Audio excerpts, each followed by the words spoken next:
थोडी संघर्षाची स्थिती, भाग्याने लाभाची प्राप्ती।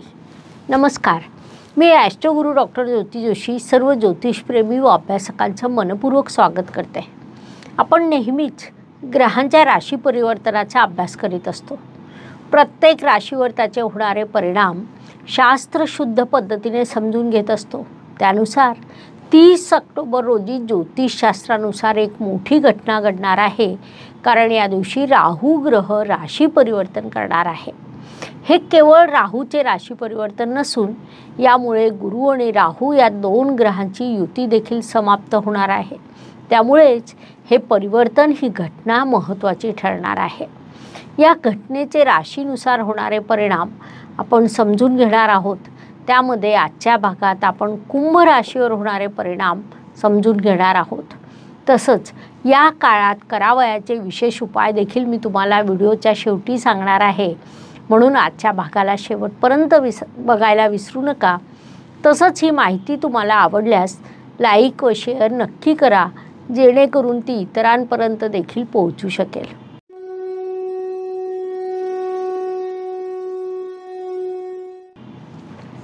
तर दिनांक 30 ऑक्टोबर 2023 रोजी राहू ग्रह राशी परिवर्तन करीत आहे। तो मेष राशीतून मीन राशीमध्ये तुमच्या द्वितीय स्थानात प्रवेश करणार आहे। त्याच वेळी गुरु राहू युती देखील समाप्त होणार आहे। आजच्या आधुनिक काळामध्ये ज्या ज्या गोष्टींना आपण यश म्हणून संबोधतो, त्या प्रत्येक गोष्टीचा आत्मा हा राहू असतो। त्या प्रत्येक गोष्टीची सुरुवात राहूपासून होते। राहू म्हणजे यश, राहू म्हणजे चातुर्य, शहाणपणा, व्यूहरचना करणे, त्यानंतर नियोजन करणे, सूत्रबद्धता, कौशल्य, या सर्व गोष्टींचं कारकत्व राहूकडे जातं। एखादी गोष्ट जबाबदारीने करणं म्हणजे देखील राहू होय। तो भाग्यकारक आणि समृद्धीकारक ग्रह देखील आहे। आजच्या काळात चित्रपट क्षेत्र किती विस्तारला आहे आपल्याला माहिती असेल। हा व्यवसाय चालतो तो राहूच्या बळावर। इतकंच नव्हे तर शेअर मार्केटचा व्यवसाय देखील राहूच्या बळावरच चालतो। याशिवाय शत्रूचा बिमोड करतो तो राहू, उत्तम कीर्ती देतो तो राहू, परदेश प्रवास घडवून आणतो तो राहू। इतकंच कशाला, जर विवाह ठरवायचा असेल तर राहूचा योग हा अत्यंत महत्त्वाचा मानला जातो। तुम्ही आपापल्या पत्रिका उघडून बघा। तुमच्या विवाहाची जी तारीख असेल त्या तारखेला राहू ग्रह एकतर महादशा किंवा अंतर्दशेने किंवा गोचरने तुमच्या सप्तम स्थानाशी कनेक्टेड झालेला असतो आणि तेव्हाच विवाह जुळून येतो। ही बाब तुम्ही सर्वजण आपापल्या पत्रिकेला लावून खात्री करू शकतात। महादशा, अंतर्दशा, प्रत्यंतरदशा, सूक्ष्मदशेपर्यंत तुम्ही पहा, गोचर देखील पहा। कारण आपण जेव्हा जेव्हा फलकथन करतो तेव्हा काळ निर्धारणासाठी आपल्याकडे केवळ 2 टूल असतात। एक म्हणजे महादशा आणि दुसरं म्हणजे गोचर होय। या दोन्ही ग्रहांपैकी एकाद्वारे जेव्हा राहू ग्रह कार्यान्वित झालेला असेल, सक्रिय झालेला असेल, तेव्हा विवाह जुळून येतो। इतकं सामर्थ्य राहूचे आहे, जे प्रत्येक अभ्यासक आपल्या स्वतःच्या पत्रिकेला लावून बघू शकतात। अशा या राहू परिवर्तनाच्या कुंभ राशीच्या दृष्टीने विचार केला असता, कुंभ जातक मागील काही काळापासून सातत्याने संघर्षाचा सामना करीत आहे। या राहू परिवर्तनाने तुमच्या संघर्षात अजून वाढ होणार आहे। महत्त्वाची बाब म्हणजे आता गुरुदेव राहूच्या युतीतून स्वतंत्र होणार आहेत। त्यामुळे त्यांची शुभ फळं कुंभ जातकांना निश्चितच प्राप्त होतील। हे परिवर्तन 18 महिन्यांसाठी होणार आहे। तब्बल 18 वर्षानंतर राहू ग्रह तुमच्या धनस्थानात म्हणजे जलतत्वाच्या मीन राशीत प्रवेश करणार आहे। आतापर्यंत राहूच्या युतीत असल्यामुळे गुरुदेव तुम्हाला योग्य फळ प्रदान करू शकत नव्हते। मात्र आता ते स्वतंत्र होणार असल्यामुळे ती सर्व फळं कुंभ जातकांना प्राप्त होतील। गुरुदेव तुमच्या तृतीय स्थानात विराजमान असल्यामुळे परिश्रम वाढवतील आणि परिश्रमातून यश देखील देतील। म्हणून या काळाचा तुम्ही सदुपयोग करायला हवा। आपल्याला माहीत आहे की गुरुदेवांना पंचम, सप्तम आणि नवम अशा एकूण 3 दृष्ट्या असतात। स्थानांसह त्यांच्या दृष्टीला देखील खूप महत्त्व असतं, कारण त्यांच्या दृष्टीला अमृत दृष्टी असं म्हटलं जातं। त्यानुसार तृतीय स्थानातील गुरुदेवांची पंचम दृष्टी तुमच्या सप्तम स्थानावर पडेल. त्यामुळे मागील काही काळात विसंवादाचा जो सूर उमटलेला होता, सतत चर्चा वादविवादाचे प्रसंग निर्माण होत होते, त्यातून आता कुठेतरी तुमची सुटका होईल. तसंही कुंभ राशीला बुद्धिमान लोकांची रास म्हटलं जातं. त्यामुळे वाद घालण्यापेक्षा प्रेमाने प्रश्न सोडवण्यात तुम्ही नेहमीच आघाडीवर असतात. त्याच पद्धतीने तुम्ही या काळात प्रश्न सोडवणार आहात. किंबहुना तुम्ही तेच करायला हवं, कारण तेच तुमच्यासाठी योग्य राहील. तृतीय स्थानातील गुरुदेवांची सप्तम दृष्टी तुमच्या भाग्यस्थानावर पडत आहे. त्यामुळे अर्थात या काळात तुमचं भाग्य समृद्ध होईल. भाग्याने अनेक गोष्टी तुमच्यासाठी घडून येतील. भाग्याचं सहकार्य मिळणं हे तुमच्यासाठी अत्यंत आवश्यक आहे, असं देखील आपण म्हणू शकतो. त्यानंतर तृतीय स्थानातील गुरुदेवांची नवम दृष्टी तुमच्या लाभस्थानावर पडत आहे. म्हणजे एकाच वेळी भाग्य आणि लाभ या दोन महत्त्वपूर्ण स्थानावर पडणारी गुरुदेवांची दृष्टी तुम्हाला भाग्याने लाभ प्राप्त करून देईल. विशेष बाब म्हणजे गुरुदेव स्वतः परिश्रमाच्या स्थानात विराजमान आहे. परिश्रम, भाग्य आणि लाभ याचा एक सुंदर योग इथे निर्माण होतो. त्याचे भरभरून शुभ परिणाम कुंभ जातकांना या काळात प्राप्त होतील. महत्त्वाची बाब म्हणजे कुंभ राशीचे स्वामी शनिदेव स्वतः स्वराशीत बसून शश राजयोगाचं निर्माण करीत आहे, जो पंचमहापुरुष योगापैकी एक अत्यंत महत्त्वाचा मोठा राजयोग मानला जातो.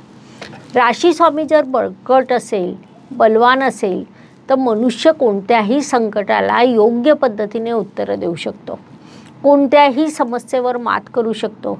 तसंही तुमचे राशी स्वामी शनिदेव आणि राहू ग्रह यांच्यात मैत्रीचं नातं असल्यामुळे इतर राशीच्या तुलनेत तुमच्या राशीला राहूकडून फारसा त्रास होत नाही. परंतु राहू आता तुमच्या द्वितीय स्थानात प्रवेश करणार आहे.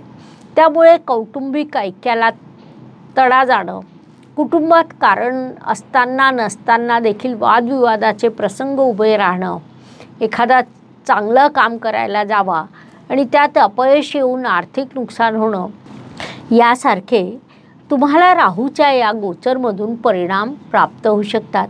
म्हणून त्या बाबतीत तुम्ही अत्यंत जागरूक राहावं असा सल्ला तुम्हाला देण्यात येत आहे. गुरुदेवाप्रमाणे राहू ग्रहाला देखील पंचम, सप्तम आणि नवम अशा एकूण 3 दृष्ट्या असतात. स्थानांसह त्यांच्या दृष्टीचाही खूप मोठा प्रभाव असतो. त्यानुसार धनस्थानातील राहूची पंचम दृष्टी तुमच्या षष्ठ स्थानावर पडेल. त्यामुळे शत्रू प्रबळ होणं, शत्रूंकडून त्रास होणं, स्पर्धेमध्ये हाताशी आलेली संधी थोड्यासाठी निघून जाणं यासारखे प्रकार होऊ शकतात.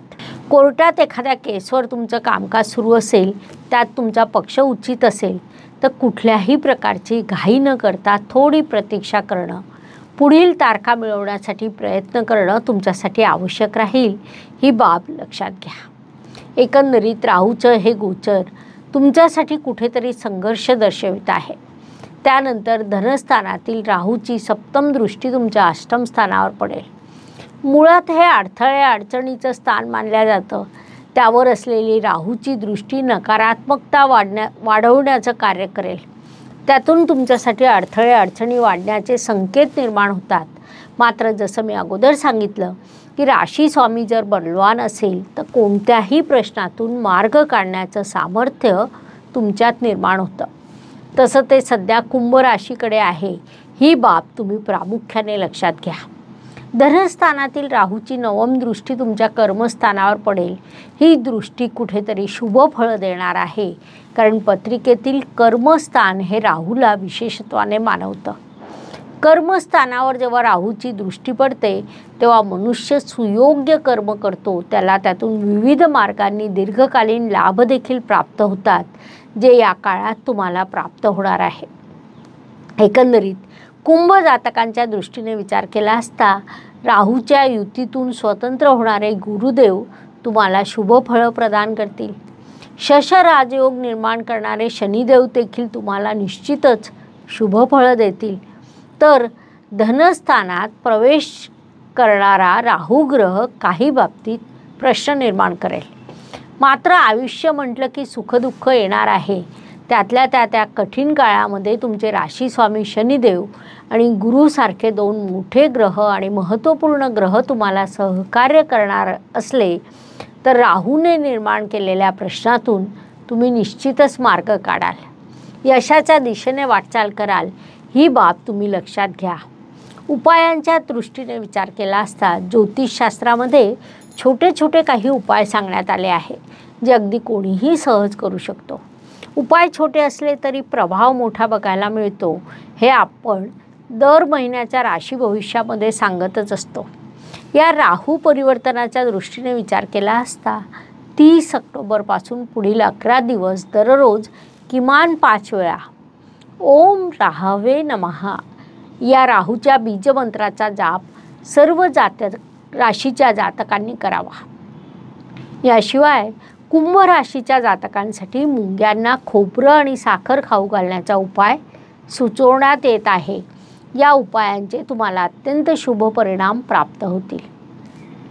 अशा प्रकारे राहू परिवर्तनाचे कुंभ राशीवर होणारे परिणाम समजून घेण्यासाठी एवढी माहिती पुरेशी आहे असं मला वाटतं. म्हणून आपण थांबूया. पुढील भागात पुढील राशीवर होणारे परिणाम आपण समजून घेणार आहोत.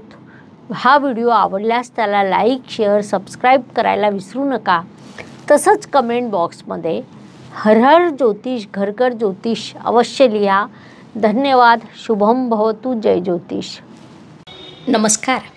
शास्त्राचा अभ्यास करण्यासाठी माझी मराठीतून 11, हिंदीतून 2 अशी पुस्तकं प्रकाशित झाली आहे. विशेष बाब म्हणजे मी स्वतः संशोधित केलेली ज्योती जोशी पद्धती अर्थात जे पद्धती या विषयावर स्वतंत्र ग्रंथ उपलब्ध आहे, त्याचा देखील लाभ घ्यावा. यूट्यूबची कार्यप्रणाली ही मुख्यतः लाईक, शेअर आणि सबस्क्राईबवर चालते. Please like, share and subscribe the channel.